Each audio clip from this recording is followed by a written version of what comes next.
ஓவராலா நடக்கக்கூடிய இந்த ஈவெண்ட்ஸை திரு பொன்ராஜ் நீங்க எப்படி பாக்குறீங்க? ஏன்னா ஸ்டாலின் இன்றைக்கு வெளியிட்ட அறிக்கையில ஒரு மிகப்பெரிய நம்பிக்கை அவர் தெரிவிக்கிறார். இந்த இந்தியா கூட்டணியை பொறுப்பெடுத்து எடுத்து செல்ல வேண்டியது அந்த கடமை நமக்கு இருக்கு, அந்த பொறுப்பு பெரிய பொறுப்பு நமக்கு இருக்கு அப்படின்ற. இது வந்து எவ்வளவு பெரிய சவாலா இருக்கும்? ஸ்டாலின் இப்படி ஸ்டேட்மெண்ட் விடக்கூடியதற்கான காரணம் என்ன ஒன்று அதை மற்ற பேனலிஸ்ட் சொன்னாங்க. நான் உங்களுடைய பார்வை தெரிஞ்சுக்க விரும்புறேன். அவருக்கு இதுல இருக்கக்கூடிய சவால் என்னவா இருக்கும்?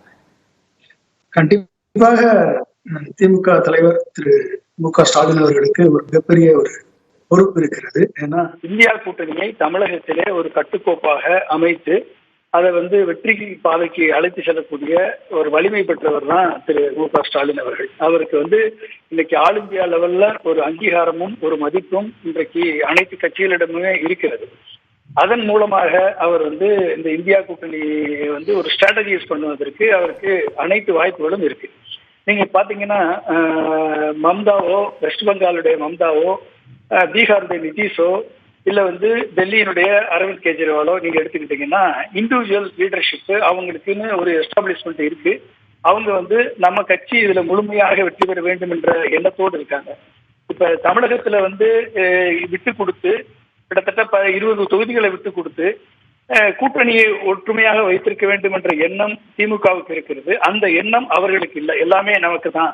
எப்படி ஜெயலலிதா அவர்கள் அனைத்து தொகுதிகளிலுமே அதிமுக தனித்து போட்டியிட்டு வெற்றி பெறும் என்று நம்பி அவர் வெற்றி பெற்றாரோ அதே மாதிரியான எண்ணம் மம்தாவுக்கு இருக்கிறது, நிதிஷ்குமாருக்கு இருக்கிறது. நிதிஷ்குமார் என்னைக்கும் அவருடைய சொந்த முயற்சியில் அவர் வெற்றி பெற்றதில்லை, முதலமைச்சர் ஆனதில்லை.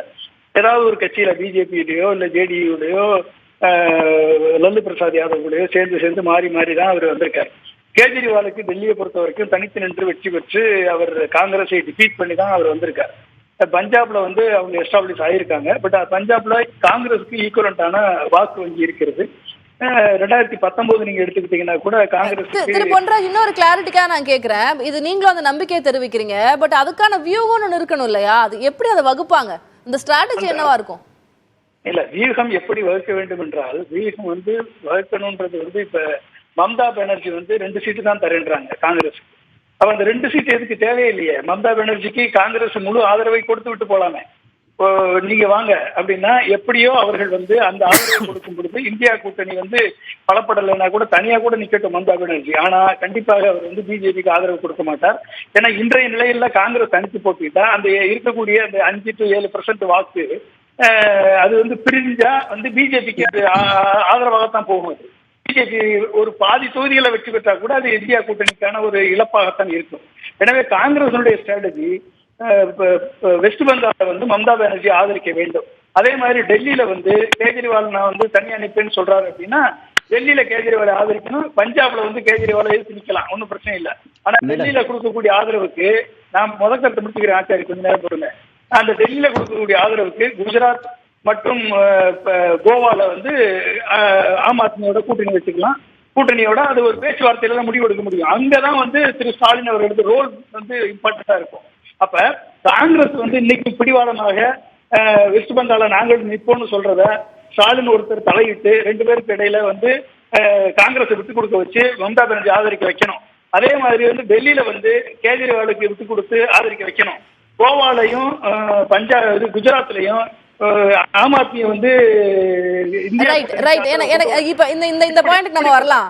ஆதரிக்க வைக்கணும், அவங்க ஒப்புதல் கொடுக்க வைக்கணும், இதெல்லாம் ஸ்டாலினுடைய டியூட்டிஸ் அப்படின்ற மாதிரி நீங்க சொல்றீங்க. அது எவ்வளவு எளிதாக அல்லது எவ்வளவு சவாலாக இருக்கும் ஸ்டாலினுக்குன்னு கேட்கிறேன். ஏன்னா கலைஞர் இருந்தப்போ அவருடைய ஒரு ஸ்டேஜ் இருந்தது, அவருக்கு மத்திய அளவில் அவருடைய பேச்சுக்கு ஒரு மதிப்பு இருந்தது. ஸ்டாலின் அந்த நிலையை அடைந்து விட்டாரா? கலைஞருக்கு அப்புறம் ஸ்டாலின் அப்படின்ற அந்த ஒரு ஸ்டேட்டஸ் அவருக்கு வந்துருச்சா? அவ்வளவு ஹோல்டு இருக்கா அவருக்கு கூட்டணி மேல நான் கேட்கிறேன். இன்னைக்கு ஸ்டாலின் தானே முழுமையாக வெற்றி பெறக்கூடிய தலைவர். இன்னைக்கு ஸ்டாலின் தானே, இன்னைக்கு ஸ்டாலினை வச்சுதானே அந்த பல்கரமே சொல்லுது. இன்னைக்கு ஸ்டாலினை தானே எதிரியா பார்க்குது பிஜேபி. இப்ப பிஜேபி வர்சஸ் இந்தியா லெவலுக்கு பிஜேபி வர்சஸ் திமுக தான். நீங்க பஞ்சாப் வெஸ்ட் பெங்கால கூட பிஜேபிக்கு இடம் இருக்கு, பஞ்சாப்ல இடம் இல்லை. ஆனா டெல்லியில இடம் இருக்கு, பீகார்ல இடம் இருக்கு. ஆனா தமிழகத்துல இடம் இல்லையே. அப்ப ஸ்டாலின் அவர்களை தான் அவர்கள் முழுமையான ஒரு எதிரியாக பார்க்கிறார்கள், திமுகவை தான் சித்தாந்த எதிரியாக பார்க்கிறார்கள். எனவே ஸ்டாலின் அவருக்கு ஒரு முழுமையான ரோல் இருக்கு. அப்ப அந்த ரோலை காங்கிரஸ் ஒரு ஸ்டெப் முன் ஃபார்வர்டு இந்த ஒரு காம்ப்ரமைஸ் ஸ்ட்ராட்டஜியை உருவாக்கி பண்ணணும். அவங்க பண்ணாத பட்சத்தில் அதை பண்ண வைக்க வேண்டிய பொறுப்பு திரு மு.க. ஸ்டாலின் அவருக்கு. ரைட் நான் உங்களுடைய முதற்கட்ட பார்வை அதை எடுத்துக்கிறேன். Yes, I take that. வரும் பொழுது இதனுடைய பலன் கண்டிப்பாக இந்தியா கூட்டணிக்கு தான் போகும்.